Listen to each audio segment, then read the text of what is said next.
Hey, everybody. Welcome to the family meeting. Welcome, welcome.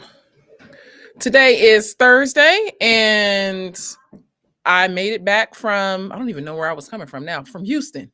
If y'all followed my personal page at all, you saw the kerfuffle that I was in on Sunday night and Monday morning with Delta Airlines. I won't rehash it all. I feel like I've just been talking about it since then.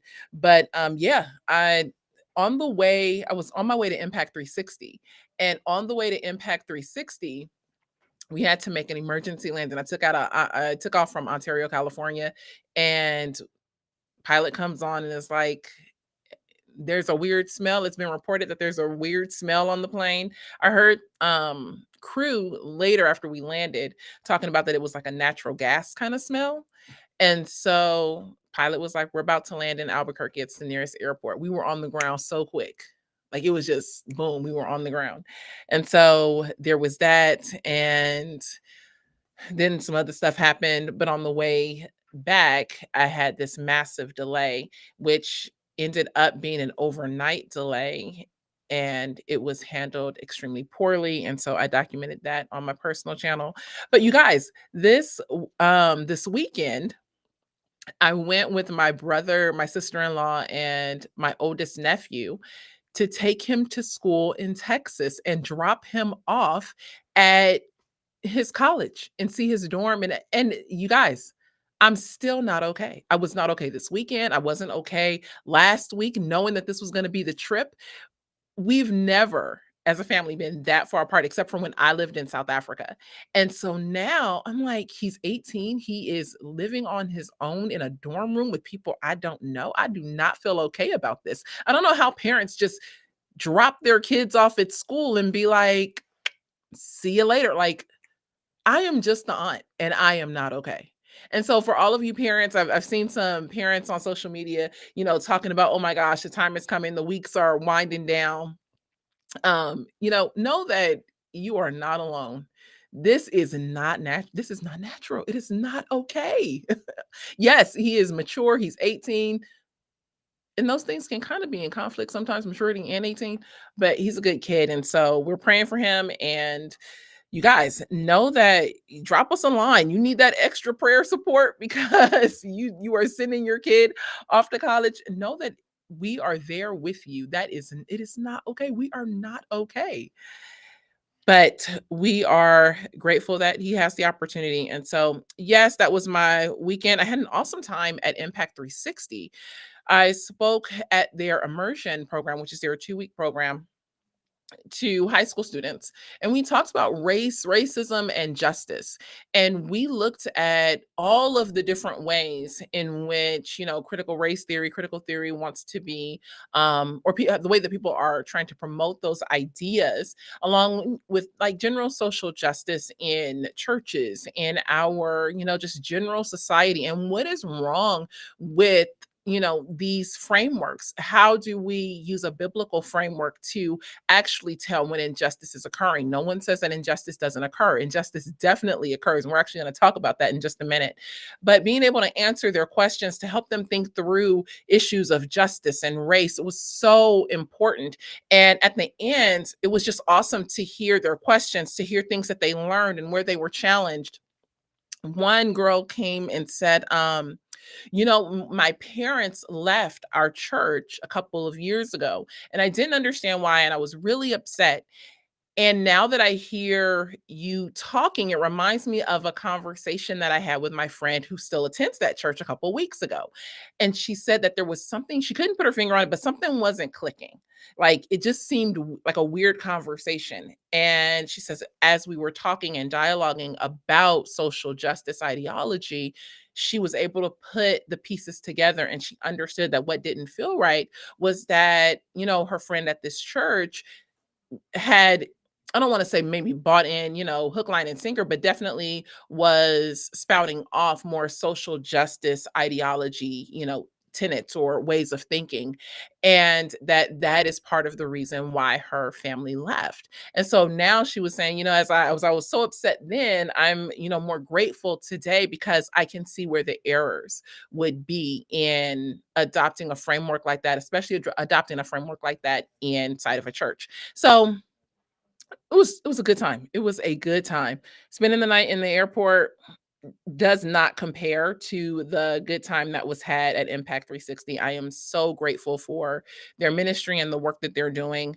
I am gonna see who is Laura, he moved in early. He moved in early. So not every school does this, but the school that my nephew is at has a summer bridge program which helps allow freshmen time to get acclimated to the university. He is a baseball player, and because he is a baseball player, they arrive a little bit early as well. And so he's doing this summer bridge training program.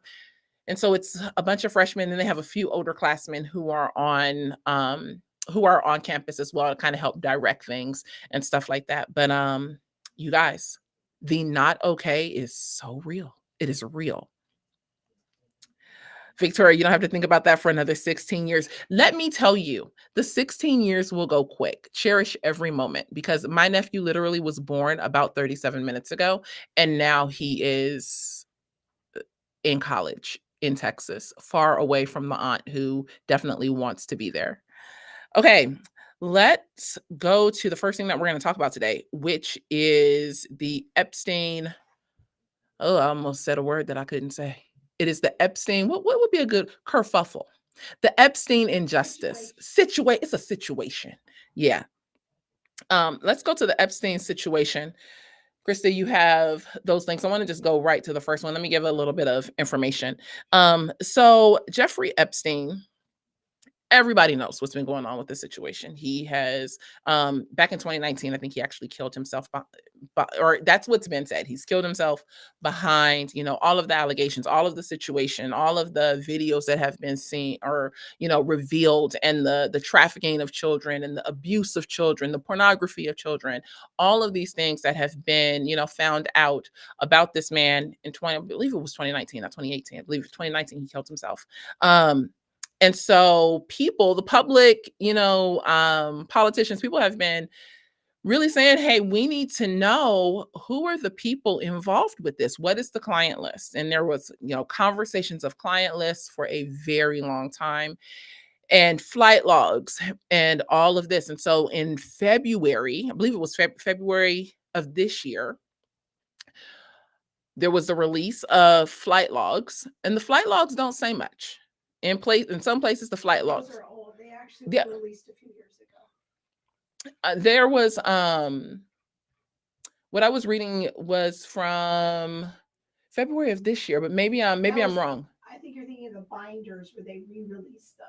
All Yes, that stuff yeah, you're right. It, but nonetheless, it was released. The point is that they don't say anything. They don't say much of anything. And the places where they possibly could say something, those things are blacked out. And so it, to me, just begs the question of, well, if you have the pictures of these children, I'm sure these children aren't by themselves.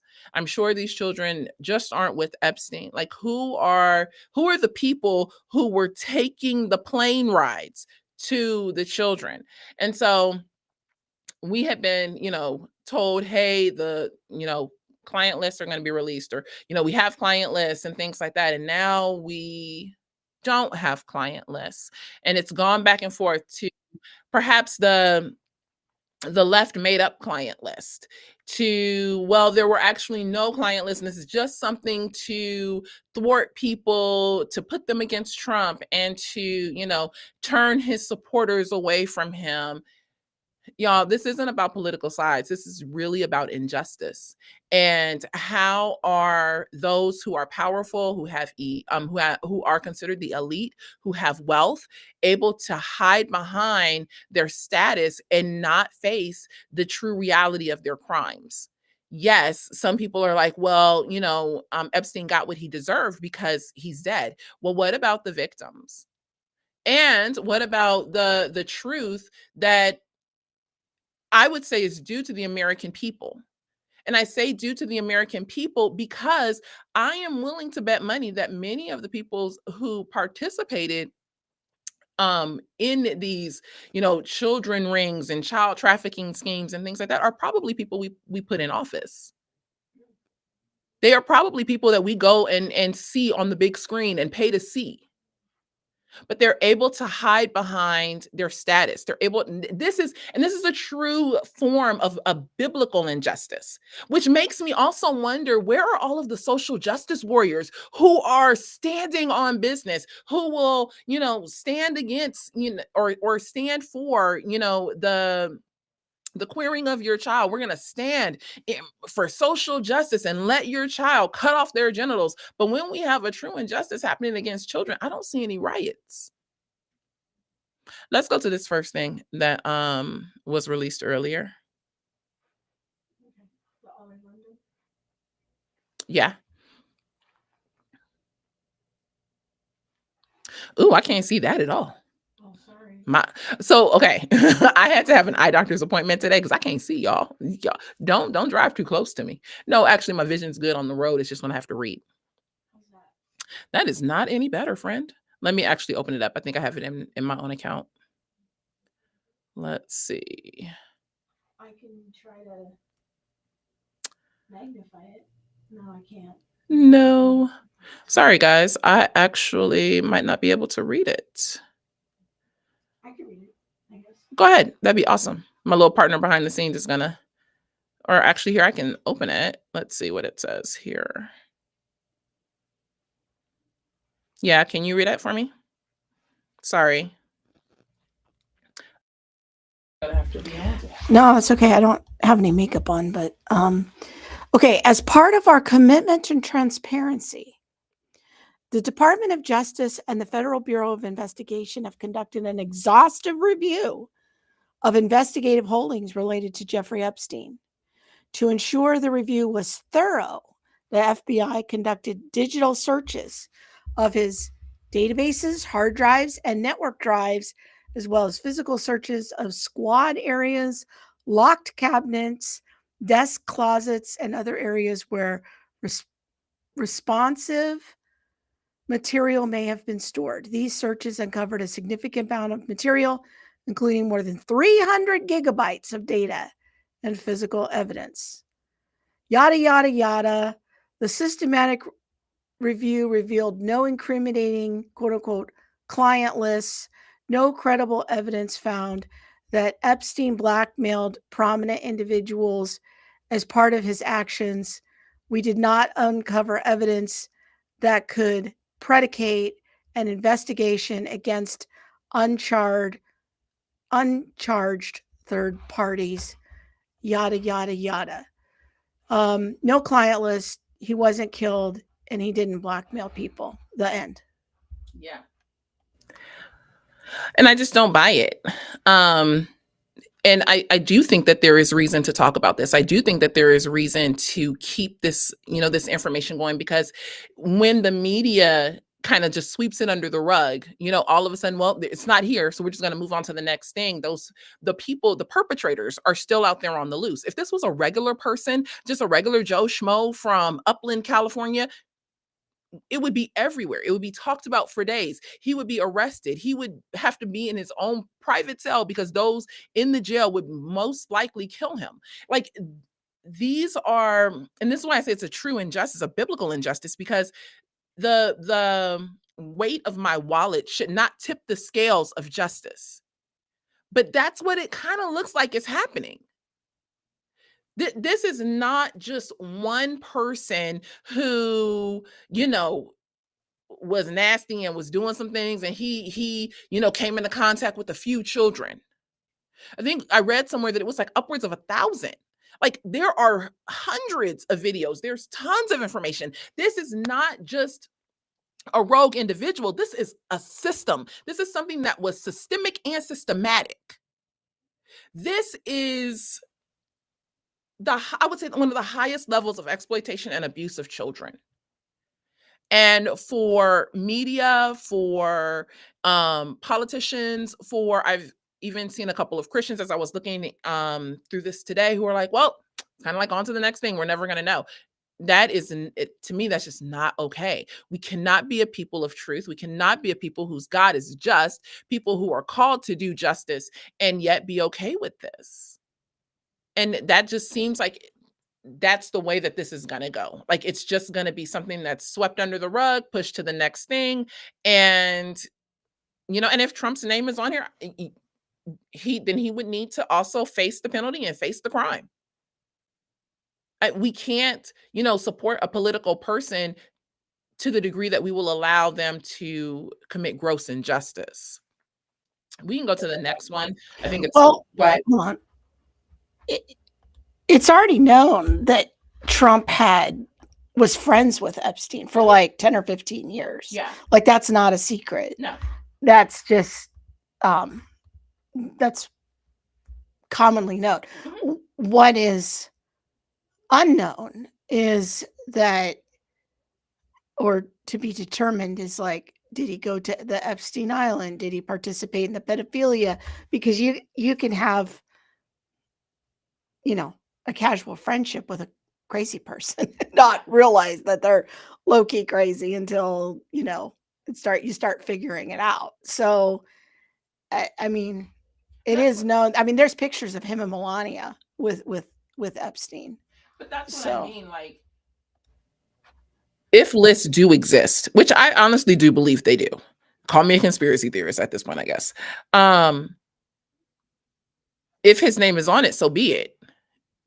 The standard for justice isn't, well, I like this political candidate. You know what I mean? Like, we have some very firm standards of justice, and no matter who that person is, the scales of justice should continually remain balanced and not tip to those who are deemed powerful or elite, regardless. And so that's my issue with all of this. In the whole conversation of, does this exist? Does it not? Are we going to be able to see it? Are we not? How are we standing for justice for the victims? How are we standing for truth? At some point, I feel like, well, is truth only convenient? So a situation that becomes convenient. Well, we tell the truth when it's convenient, but we cover things up when it's not. Let's go to the next one, please. Go ahead if you want. The Glenn Beck thing? Yeah. All right. Because I thought Glenn Beck had a very powerful response. It's very important. I really appreciated his thoughts on this. All right. Is it up? Yeah. Awesome. I can actually read this one. So Glenn Beck says, the Epstein evidence list isn't just damning, it's clarifying. No matter what you believe about Epstein's past or fate, 5 conclusions can be logically drawn from the material seized. This thread is for anyone who still cares about truth. 1, this was not a smaller isolated operation. Dozens of devices, thousands of photos, labeled photo albums, surveillance tapes, blueprints, foreign passports. This wasn't one man with a dark secret. This was infrastructure, logistics, coordination, a system. There's a massive digital footprint, hundreds of hard drives, USBs, CDs, backup servers, some labeled with things like Nude Girl Pics Book 4. Travel logs, employee directories, videotapes. The real question, why hasn't this been fully disclosed to the public? I want to stop there and say, like, employee directories. I feel like if you were an employee here, you're complicit. And all of those people should be in jail. All of them. The cook, you know what you're cooking for. You need to be in jail. Security guard, pilot. What? Something else. You're saying a very unpopular thing though right now, and I think this is interesting because so many people accuse us of just being like right-wing Trump sycophants, even though we don't really talk about Trump on this show that much. But what you're saying is there's something bigger than politics. Yeah. There's something bigger than all of this. I'm just wondering, like, what do you think Epstein represents? Like, to me, I have a theory that the whole situation represents something bigger than just the situation itself. I think it's symbolic of a larger issue as to why people are so outraged. Well, go ahead and tell us your theory. Well, to me, I think it's about and why people are mad at Trump is that for many people, Trump kind of represents the little guy. He represents, even though he's a billionaire, he represents seeing the people who don't have power and seeing how the little guy feels run over by corrupt governments. And he postures himself as like, I see the average American. I am for you. I want to set policies for the middle class and all of this.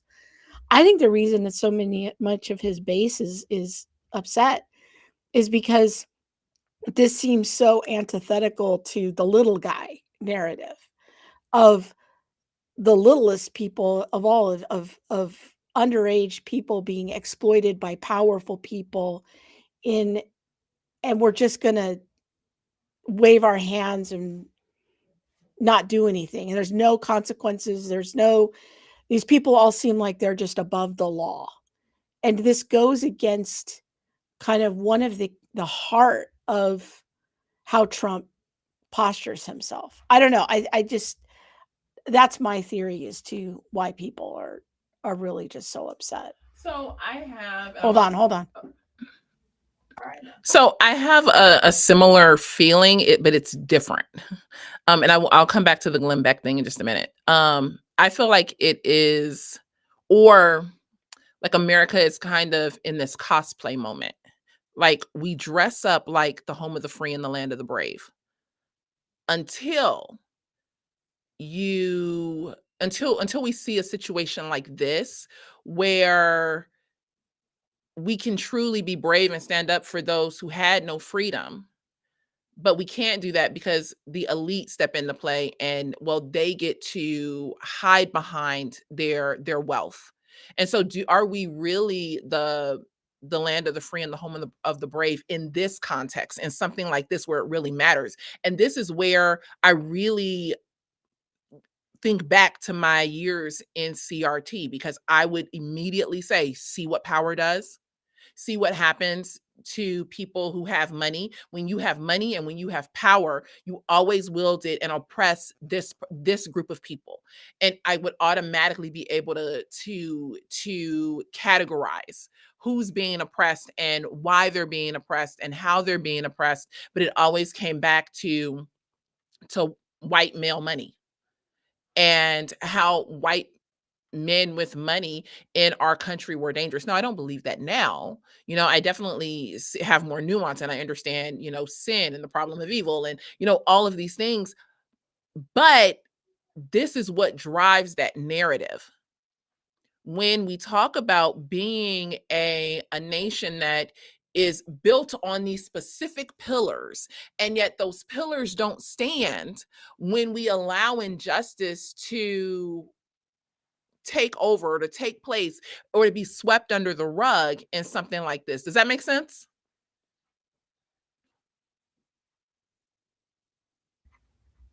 Yeah, I'm trying to do 14 things at once here. But yeah, I mean, I think what you're hitting on is the idea of one of the American pillars is that no one is above the law, not even the president. The only person above the law is God, and God creates the law. I mean, that's the classical, traditional view of our law system. And I think the reason that people are so upset about the Epstein thing is it's like this case study, this epitome of, well, if you have enough money and you have enough influence, you can just screw children and it's okay. Nothing will happen to you. There'll be no consequences if you have enough money and power and connections. And he's kind of the epitome of that. And but it's people are upset, As well they should be. and especially in the base, like people who are very big Trump supporters are, and I think this really goes against the narrative that all Trump supporters are just a bunch of cultists and we just worship him and all of this kind of thing. No, the people who have been the loudest on this issue have been people who have been very strong in their support for Trump for almost a decade in some cases, but they're like, not on this. And I think that's healthy. I think it's healthy for there to be disagreement and pushback, and with the hope that he'll reconsider. Mhm. Yeah. So let me go back to the Glenn Beck thing. Hold it. Here it is. An Australian passport with Epstein's face, honey trap style setups. Honey trap, I had to look this up because I had never heard this word before, but it's like intricate levels of deception, espionage, and like all of these types of things. But I had never heard that word before. Usually it refers to a sex trap for the purpose of espionage. That's usually what it means. Yes. And we just got demonetized, but here we are. Okay. All right. We got to have the conversation. So.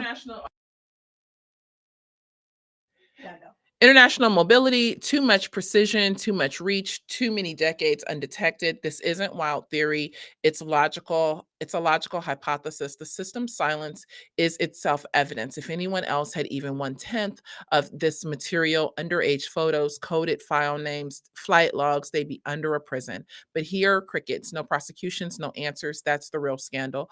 Our institutions are on trial. This is bigger than Epstein. It's about media complicity, justice deferred, power protected, truth buried. Until this case is fully revealed, every elite institution carries a stench they can't wash off. To dismiss this as conspiracy is to admit you no longer believe in accountability. Truth about Epstein is not morbid curiosity, it's a civic test. And every day we fail to demand answers, we normalize elite immunity. If we do not confront what's in those files, we've declared that truth in America is now negotiable, that justice is a luxury of the unimportant, that power is a shield for the perverse. The Epstein case isn't over, it's the Rosetta Stone of public trust. And if we don't get to the bottom of it, we'll never restore what's already been lost. I really appreciate those thoughts. I do. And, I do think that people are complicated. I do think that, in the case of, Trump, I'm definitely not a never Trumper. We've had that conversation on, our show before and things like that, and the policies that I do agree with him, but I don't think that it is healthy to be someone who can't criticize those that you even agree with. And that's something that I think we must do as Christians, and holding people and our institutions to a biblical standard, like not wavering, especially in something like, biblical justice. How do we do biblical justice well? All right. Robbie Substack has something, but it's also long and I'm running short. So let's go to. Let me just say one more quick thing. Is I think that Robbie Starbuck and Christina Caramo are two of the Christians I've heard with the biggest platforms. Not to say there aren't other Christians speaking out on this, but they're two with some level of notoriety that have been pretty vocal in saying, I'm not going to shut up about this, and I think it would be interesting to get our friend Christina Caramo on a show to talk about some of these issues and what she saw when she was running for Michigan State office. She ran for Secretary of State a couple of years ago, and just like the corruption and having real talk about the level of political corruption. Yeah. And it is deep. And I believe that we should call it out where we see it and not settle for it just because of the political affiliation. So if that means we call out Republicans, we call out Republicans. We call out Democrats, we call out Democrats. I don't care what your political party is. The commitment isn't to the party. The commitment is to truth and to justice. Alrighty. Next thing we're going to talk about, y'all. The city next door to me, or like 2 cities over from me, has lost their mind, or at least one of the families in this city has lost their mind. So in Arcadia, California, Arcadia is like what, 15 minutes from my house. Yeah, Yeah, or like less. 10, 15 minutes from Yeah. my house. There was a surrogacy scam where this couple had many, many surrogates. And, so you might think, well, if you want 3 children and you have 3 surrogates, okay. No, there was like 21 kids, all between the ages of 3 months and 13. The majority of the kids are between the ages of like 1 and 3. And so this family or quote unquote family, and I mean, I haven't seen anything that verifies that this is a child trafficking or that there is something super nefarious going on like in the sex world. But apparently the couple has a 2 to 3 month old child, and the nanny, I don't know if the baby ended up with like shaken baby syndrome or if he just had like some kind of bruised head, but the nanny had harmed this child, this infant. And he or she should have gone to the doctor immediately, but the parents waited a couple of days before taking them in. That triggered a CPS investigation, Child Protective Service investigation. The Child Protective Service investigation found 13, I think 13 or 14 kids in the home, and then another 6 somewhere else. And so all of the kids have now been removed. And there's like more of an investigation going on. They're trying to understand what has happened. How was this allowed to happen? Some of the moms, the surrogate moms, have come forward and said, I was a surrogate for this family, but I didn't know that this was going on. They lied to me. They told me they only wanted one kid, and because they already had one, but they couldn't have another, and so they wanted just one more. So sure, I was a surrogate. It is not clear whether or not all of the children belong to, um, or it's not clear if all of the children are surrogates. They said that they believe that there are 2 or 3 that actually belong to the couple. But this is why our friend Katie Faust does what she does. She does not believe that children should be available for purchase. We do not believe that children should be available for purchase. Children belong with their biological mom and dad. This is Katie's position, her work. If you haven't followed Katie Faust, I would say go and follow Katie. You can follow her on X or Insta, Facebook, but follow her work because she's speaking out against surrogacy. She's speaking out against or speaking for children's rights. So as this couple in Arcadia was doing whatever they did, I feel like there's probably some nefarious means. I am questioning if they were grooming and raising these kids for profit. But where are the rights of the children? And it's something like, man, and I'll be transparent. Like, this is something me and Katie, I remember when I first met Katie, I was not a fan. I was not a fan. I'm just being honest, was not. And I remember telling her, like, I would love to have a conversation with you because I completely disagree with you. Not a fan. And she was like, "Okay." And so we had this conversation because I at one point I was completely like, "Yes, if somebody wants to, use IVF or be a surrogate or, get sperm from here and egg from there and put it in this person over here, that's their business. They grown." And she began to break down all of the reasons why, and I think I reread her book to understand more because I was reading it from my own bias and lens, y'all. I'm not even gonna lie. And the more I have read, the more that's come out in the news and all of this, it is it is true that adults have to do the hard things. And when I read this article on, these 21 kids, if adults were put in the place of saying, well, you know what, it might not be in the cards for you to have kids, which is very, very sad. We can acknowledge that sadness. And surrogacy is illegal. We do not participate in that in this nation. Those 21 kids wouldn't be in the situation that they're in right now. through the, surrogacy process and not being connected to, the person that they were, in the womb with, and now being taken from them. There there's a lot to surrogacy. I would definitely encourage you to read Katie's book. I think her first book is called Them Before Us.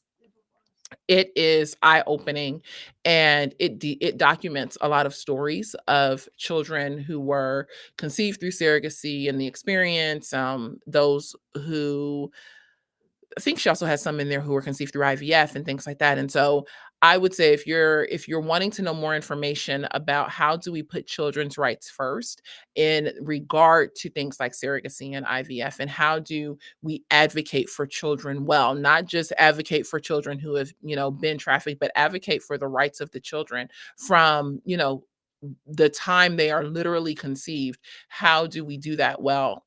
Her book is really a good read. I'm going to go to the comments real quick, Krista. Let's see. As a Christian, I do not condone sin, no matter who it is. All of us do not have a platform to express ourselves. There are so many of us that have not bowed. Yes, I completely agree. I completely agree. There are so many people who have not bowed the knee to corruption, who have not bowed the knee to, whatever the gods are of this age and this world. And so yes. Yes, yes. And I hope that CFBU is a little place where we can come and gather. Our little family meetings are a place where we can come and gather and know that, hey, we are a group of people who are not willing to bow the knee. We will continue to stand for truth. We'll stand for, scripture and justice for as long as God gives us. Let's see. Surrogacy is harmful in so many ways. That is what happens when we want to play God. It doesn't work. And then let's see. Well, the abuse of system doesn't mean the system should be stopped, just regulated and reformed. I guess I have to read Katie's work and pro surrogacy people too. I would definitely encourage you to read her work. I think that she is not simply saying that we should not do surrogacy because of the potential for abuse. She goes back to the right for children to have access to their parents. Who is my biological mom and who is my biological dad? Who is the woman who carried me for 9 months? What happens when and there is research. I mean, let's say, surrogacy aside, that I, carry a child for 9 months and then I adopt that child out. Studies have been done that look at, what is the crying rate of a child who is now with someone else, and is not with the person who carried them for 9 months. Do children recognize voices as soon as they come out, the voice that they heard in the womb? Like what are all of those impacts on infants, on babies as soon as they're born? And so I do think that she is advocating not simply because children can be abused or they, have a higher likelihood of being abused, but some other things as well. All right. Let's see what's next on my list, y'all. We got some things to go through today. My goodness gracious. Can we What? talk for a minute about for a minute. Sorry, go ahead, girl. Yeah, I know that song. I know. Can we talk for a second just about classes that are coming up? Oh yeah, I was gonna do that at the end. Can we do it now? If she would like to talk about classes. Please excuse this brief interruption. Go ahead. No, you talk about it, but I Okay. just want to make sure it gets done. She wants to make sure that I don't forget. The Center for Biblical Unity, which is the ministry that produces the family meeting, we are going to be holding classes in the fall. We're going to have two. We're going to have one for adults and one for kids, or teens. Yeah, not necessarily kids, but teenagers, 15 to about 19. If you have a mature 14-year-old, we definitely, let them come in. But I do think 13 is probably going to be too young. I'll start with information on our teen group. It's going to be called Scripture and Society, or Scripture and Culture. Scripture and Society. And what we're going to do is we're going to read through two books. One is Up From Slavery by Booker T. Washington, and the other one is How to Be a Young Anti-Racist by Ibram Kendi. And what we're going to do is really dig in, compare, and contrast the different worldviews of the two authors. And so after we read Up From Slavery, we're going to have them write a bit of a reflection paper, because Booker T. Washington really sets a precedent for how people should participate with one another in society. What is a good work ethic? What do I do with people who don't like me or who want to see my, my demise and to see me fail? How do I work hard or try again after I fail? Like, Booker T. Washington really lays out some very good principles just about human flourishing and life in general. Ibram X. Kendi, on the other hand, looks at how do I fight for reparations? Why am I continuously oppressed? It is a book that doesn't have a biblical precedent for human flourishing. It's really more of a book that looks at the victimization or the consistent way in which people are victimized according to culture standards, because Ibram X. Kendi doesn't put forward an idea or a definition for true oppression, true victimization, true, marginalization. These are things that culture says are the reasons why you're oppressed and marginalized. After we read both books, what we're going to do is compare and contrast them. Along the way, we'll be looking at scripture and, whose ideas for humans align most with scripture, and really help kids to walk through, what is God's design for human flourishing? What does God say about, work? What do we do when we're confronted with injustice? How do we, handle that? How do we know when something is an injustice? Booker T. Washington was born a slave, and I believe he was released from slavery when he was 10. That's when the Emancipation Proclamation was signed. He was about 10. But his work ethic is what led him to actually have an audience before a president, and so we really need to, I would say, teach our young people, what does it mean? What is a true biblical framework for human flourishing? How do we identify injustice? How do we stand for justice? The more I travel and speak with young people, the more I realize that they are very, very justice minded, justice oriented. They want to talk about justice, and they want to figure out, how do I do justice well without sinning? And there's a lot of competing narratives. Shouldn't we be doing DEI? Shouldn't we, be doing things that will help people who are poor, who are oppressed and marginalized? And so, well, I can say, yeah, like, we do want to help those who are oppressed and marginalized, but how are you defining that? And how does scripture define those things first? So that's the book on the book group for teens. The book that's, it's not even a book group, it's more of a class. The class for adults is going, and let's see, the one for teens is going to be led by myself and Lori Oksanen, who is an English teacher for high school students. And she's been a part of our ministry for the last few years. And so we're going to lead that together. The next one is, what's the title of it? Race and no, thank you. Help me. Kingdom, ethnicity, and culture. And in that class, we are going to go through our book, Walking in Unity, but it's going to be more of a conversation on race and ethnicity, especially in our current culture. What are some of the things that we're seeing? There are projects that students will complete, papers that students will complete. That class will be led by Krista and by our friend not Brandon Rhodes, Brandon Smith from Black and Blurred podcast. So you can find out more information about that on our Facebook page or by going to our website, centerforbiblicalunity.com. Did I do it, girl? It was okay. It was okay. She'll be okay. Last thing I want to talk about. Let me make sure there's no comments. Last thing I want to, huh? Okay, thanks. Oh, and I do appreciate Ann's comment. Katie's POV is challenging, but when I put aside my own POV to listen and understand, it really helped me see how what she's advocating for supports dignity for the most vulnerable, our children. Yes, yes, yes, yes.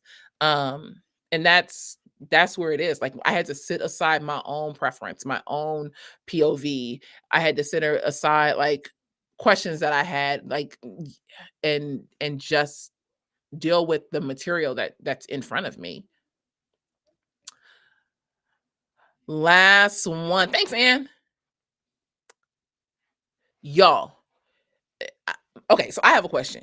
I, is America going to hand over, are the citizens of America going to allow our great, beautiful nation, even with all her troubles and trials, to be infiltrated, taken over by Muslims and Islam? I am beginning to question this. A couple weeks ago, I had Laura Powell on the family meeting. She's the first time like we've done an interview, I would say, on the family meeting. But she was on, we talked about Islam. And part of what she mentioned was that, the goal for Islam is to go into a nation and to infiltrate that nation and take over. And part of how they do that is through getting into places of government. So if you look at England, they have a huge number of Muslims in their government. So I think last week before, no, we didn't do a family meeting last week before last, I talked about Zohran Mamdani, who's running for mayor in New York City. He won the mayoral candidate ticket. He says he's a democratic socialist. He's just a socialist. And now there is Omar, I don't even know how to say his last name, Fateh, maybe, who is Somali.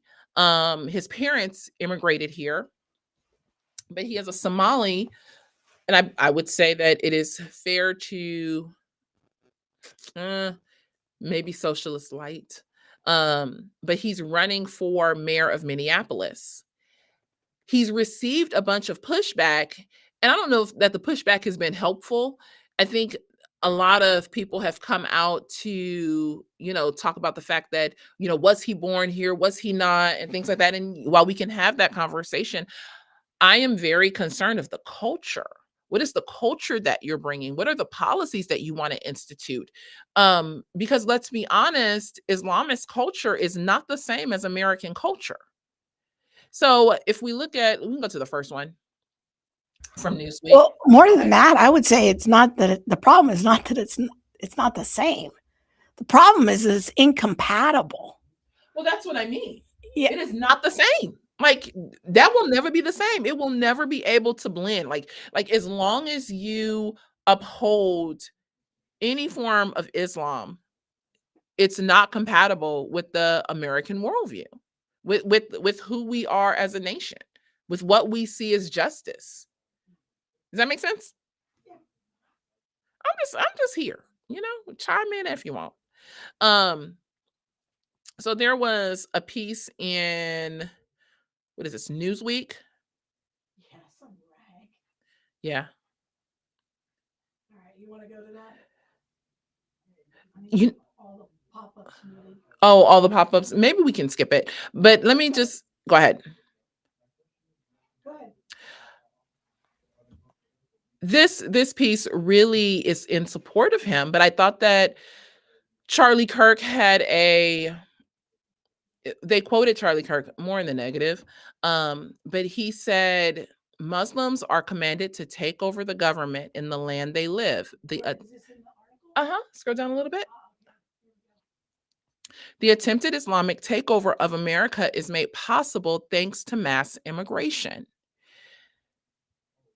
And I don't know that I agree with that necessarily, 100%. I do think that mass immigration plays a part in it, but someone like Mamdani or this Omar guy wouldn't be able to get to the place that they're at if the normal citizen was more educated on issues with Islam or on socialist practices that aren't actually in line with American values, or socialism as a whole, and the fact that socialism does not work. Socialism always results in the decline and usually the death of citizens in the nation that socialism has been tried in.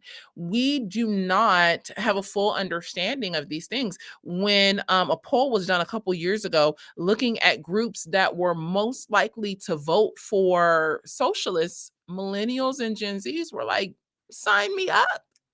Sure, we'll take the socialists. And so 70%. yeah. for millennials or Gen Z. It's It's like one of the two. 70% for millennials. Yeah. But I don't know what it is for Gen Z, but I know for millennials, it's about 70%.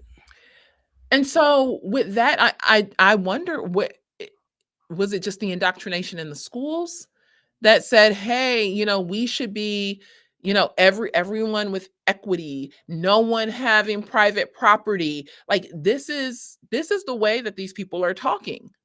And yet we are the ones, the American citizens are the ones who are voting these people into office. Go ahead. You're going to say something? Well, I was today years old when I understood what a democratic socialist is that you're using the democratic system to vote in socialism. Yes. So it's coming in a quote unquote peaceable way, not in, oh, you can see the teleprompter box back here. It's very attractive. You can see, No, this is why it's the family meeting. you can see Because the family meeting, the end of the see like this we just showing up yeah. on the family meeting. But you can communism is often like thought as like a violent takeover, but democratic socialism is we're voting it in. Now, some people are pretty upset with you in the comments. Okay, let's see what. So, one Muslim means a takeover because when I look at them, Where one Muslim in office means a takeover because when I look at the majority of political offices held, it's mostly white people. Well, our nation is mostly white people. So there's that. I mean, it would be odd to.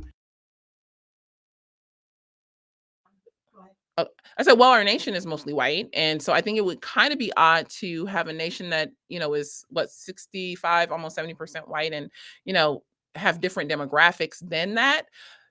I do wonder, though, if you can see the inconsistencies between the Christian worldview or the American values that our nation has and Islam.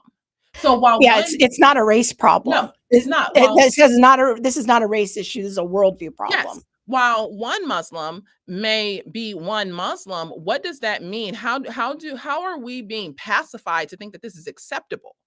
That we can accept the Islamist worldview as if they have no ulterior motive to take over America, down with the West. Let's not forget how Americans are viewed in the world of Islam. We are the devil.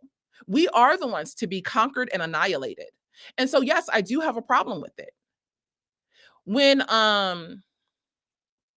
let's see. They're pretty mad.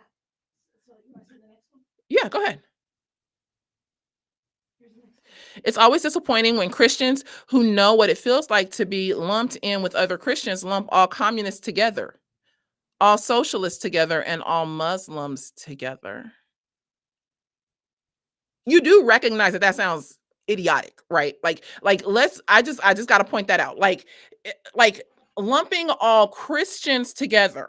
And I first of all, I think that's an accusation that needs to be proven. Like when have I lumped all Christians together? I actually tend to keep us pretty separate. Like if you're a Christian who is advocating for abortion, I would say you're not in the same lane as me. We are not the same. But in the same vein, where that fails is it is a worldview issue.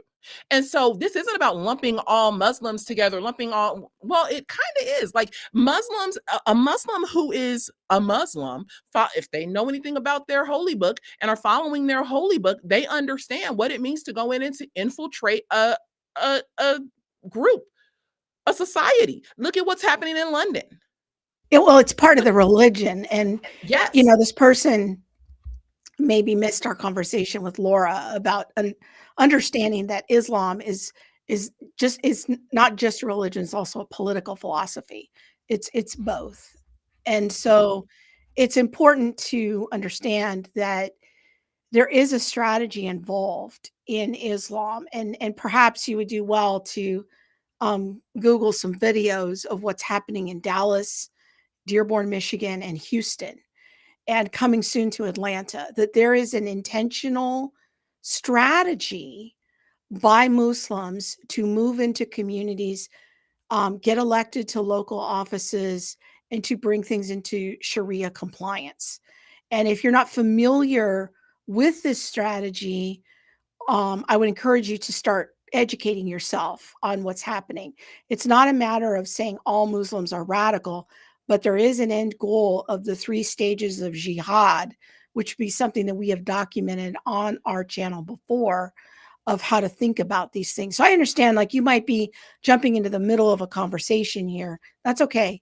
But you need to kind of educate yourself. And the same with socialism and communism are worldviews. They're encompassing ways of thinking and being. So yes, there is a bit of all-encompassing things, just like in the Christian worldview, in the historic Christian worldview, there is a unity or consistency of thought. And so there is a lumping together to some degree of what it means to be a Christian or a Muslim or a communist.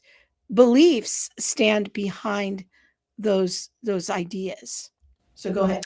I was gonna go to a comment that I just. Okay. Oh, sorry. Go ahead.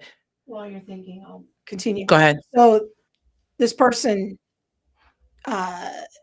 continued the conversation by saying there's a difference between Monique and a Westboro Baptist.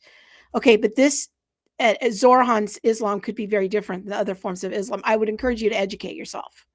Zohan has been very clear about his statements about globalize the intifada. And to do that is to say you want to kill all Jewish people and eventually all Christian people and then all atheists. Like, there's a hierarchy in Islam, and Zoran is just that kind of Muslim. So I think, with all due respect, you need to educate yourself a little bit more about the worldview and point of view of Islam and what it really means. And I used to think about it this way too, of, well, radical Islam is sort of like the Westboro Baptists, and I'm sort of more like the peaceable Muslims. Unfortunately, I was wrong in thinking that way because I hadn't properly educated myself on what Islam was about. Let's go to. I actually have a video of Zoran and his socialist ways of thinking. Do you see that? Yeah. And then I want to go to Ayaan Hirsi Ali, who is a former Muslim and then became an atheist. She's also from Somalia. And then she became a Christian. And I love this woman because she just says it like it is. Go ahead.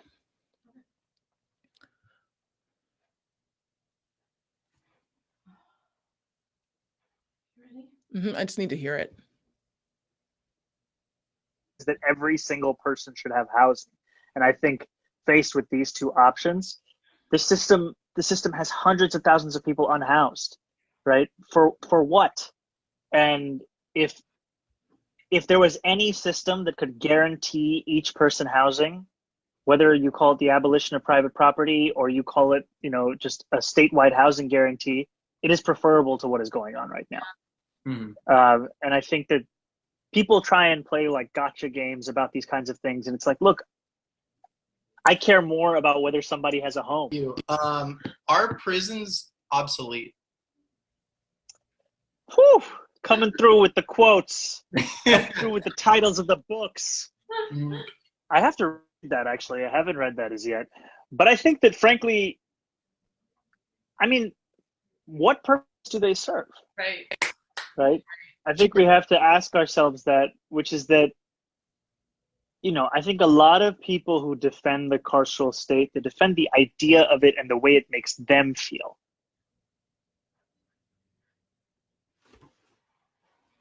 So that's him in his words.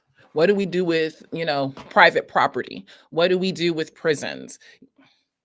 That's his game plan. That's from his own mouth. And so that is not compatible with, one, it's not like private property is and we see property rights in scripture as a piece of our biblical foundation, especially in the Old Testament. But what do we do when we get rid of property rights and when, everything is just publicly owned? There go your house, I guess. I have no idea. But being against private property, being against prisons, defunding police, defunding prison systems. See, he has another video that I watched where he's against the term like violent criminal or violent crime, and think like we need to just allow all of our brain cells to hold hands together so that we can see that this worldview does not work with or support our American worldview. Now, if you just want free things, I think I said this a couple weeks ago. If you just want free things, just say that. If you just think that everybody should be housed, then just say that. Or as a matter of fact, give them your house. Let them live in your couch or in your spare bedroom. I would love for all people to have housing. But as someone who spent a number of years working with the homeless, I also understand that not everybody wants to be housed. That's a conversation that we don't want to have, though, because we are run by our emotions that say, well, I have a house, and because I have a house, everybody else should have a house. Well, is that person working for that house? Like, what is that person doing to also put themselves in a house? And does that person actually want to be in a house?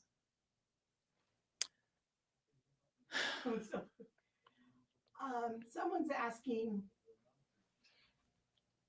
Hold on. So, someone's asking whether or not you've actually read socialist theory. I have. Hold on. Okay. Have you really read socialist theory? Have you actually read any books by socialists, Monique? I have indeed. I have. You used to sort of be a socialist. I'd say a socialist adjacent. Well, not that you can really be adjacent, but there is that.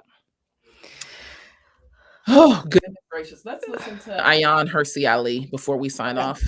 Because there's a lot of I think there's just a lot of confusion here. People didn't hear our conversation with Laura. They haven't heard previous conversations where we've really tackled a lot of these issues and providing documentation of what, it means to be a Christian, private property, all of these things. I just want to encourage people, like, if you don't believe in private property, then explain to me what the 8th commandment means of thou shalt not steal. There are many, many biblical laws and principles related to theft and against theft. Well, you can't have theft if you don't have private property. That is not a capitalist idea. That is a biblical idea. And so you have to understand what Christians have historically believed. And I think that, there's some homework that needs to be done. And we can assign you some books and some things to read, or you can go watch some videos on our YouTube and look at the experts that we've talked to.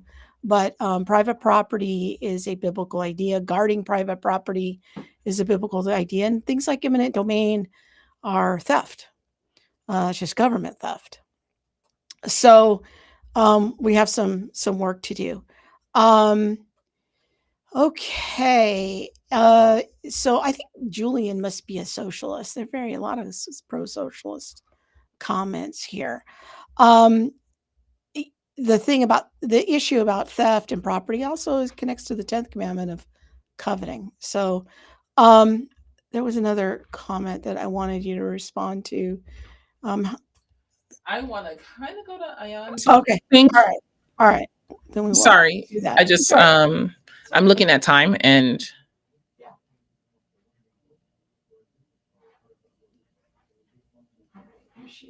this is the book that I was sorry, I was looking for the name of a book. But go ahead, and I'll mention the book later. Do you want to do a setup on who she is? Yeah, I did. I said that she's a Somali born and raised, and like strict into Islam, and then moved into, I want to say maybe London, maybe not, somewhere in Europe. It could actually be Switzerland. But was in Europe and began questioning some of Islamic tenets and things like that. Eventually stepped away from Islam. And after stepping away from Islam and being married and like all of those things, she then came over to Christianity a couple of years ago. Like, her conversion to Christianity is within the last, I'd say 5 years, maybe 7. So go ahead. Today we agree on anti-Semitism. Tomorrow we'll take your head off. Then along come the Bolsheviks and the Stalinists, and it's the same. I think they do find some kind of a rhyme there. So the left, the far left alliance, dalliance, whatever you want to call it, with those who are seeking Sharia has always been there. It started with the same sort of resentment. The blaming of the Jews and the Jewish people, and especially Jewish thinkers, are being seen as traitors of the cause. They betrayed Muhammad. They betrayed the proletariat dream, the utopia. These narratives flow into one another. And if you care to look in what is now called social media, and you just have to go through the trash, that's what you'll find. These narratives and the way they impact people. That's why I said somebody needs to do a PhD on this alliance. And I know that some people have already done that, but it is just the way it's moving fast. And I think we need to, I think it's a serious thing, because it's influential. It is transforming, in any case, center-left parties in Europe, in Australia, in New Zealand, in the United States of America. It's transformative. And I don't know, when they look at each other, you look at the atheist far left. In this country, you know Corbyn, so the Corbynist personality. And they go off against Western civilization and all its benefits, and all they see is negative, all they see is bad, all they see is horrible. And opposite them is someone wearing a headscarf or a beard or completely allied with Sharia. But they never get to the moment that ISIS showed us. Remember ISIS? We got a glimpse of it, where it doesn't matter what your alliance was. It doesn't matter that you hated Western civilization. It doesn't matter. They took your head off anyway. And I really think that we need to expose them to one another, that alliance of convenience is skin deep, and it's the Corbynists who are losing, on the losing end. So Eli is a professor at Haifa University, and he started the first master's program in the world on anti-Semitism. Mm-hmm. So what is she saying? I didn't get it. An alliance of convenience will always take your head off, is basically what she's saying. And so when people say things like, well, one Muslim isn't that bad, or all Muslims aren't the same, or, well, we can have socialism because socialism will give everyone housing. When we don't draw boundary lines and uphold the worldview that we have in America, and understand that worldview is incompatible with things like socialism, communism, Islam, when we don't acknowledge that because of the convenient benefits that can come at that more immediate time, we neglect to see the larger issues that are at hand. So it's convenient to have socialism today. It's convenient because we want everyone to have housing. It's convenient because our jails are overcrowded. But tomorrow, when they take your head off, then what do you do? Like, we cannot forget the end goal of the Muslim and Islam, but we also can't forget the end goal and where we see socialism and communism leading us to either.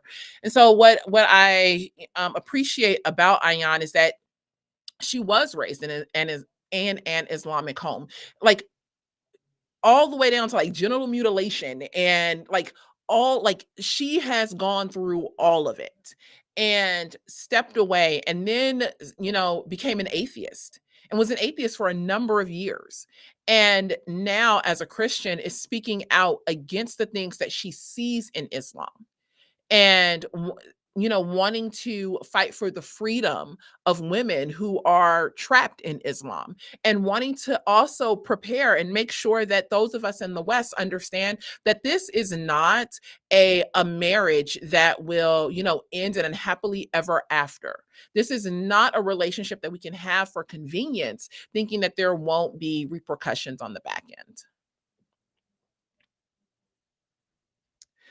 Natalie says she's not the only one saying that. So many Muslims say the same, and others who have studied Islam. Yeah. So that is where we are leaving it tonight, you guys. Whew, I am tired. I'm about to go home. It's good to be with y'all. I will be back with y'all. Maybe Krista might join me again next week. We don't know. We'll see what happens. But as of now, you guys have an awesome night. Thanks for the discussion. Thanks for chiming in. And yeah, we'll be back again next week.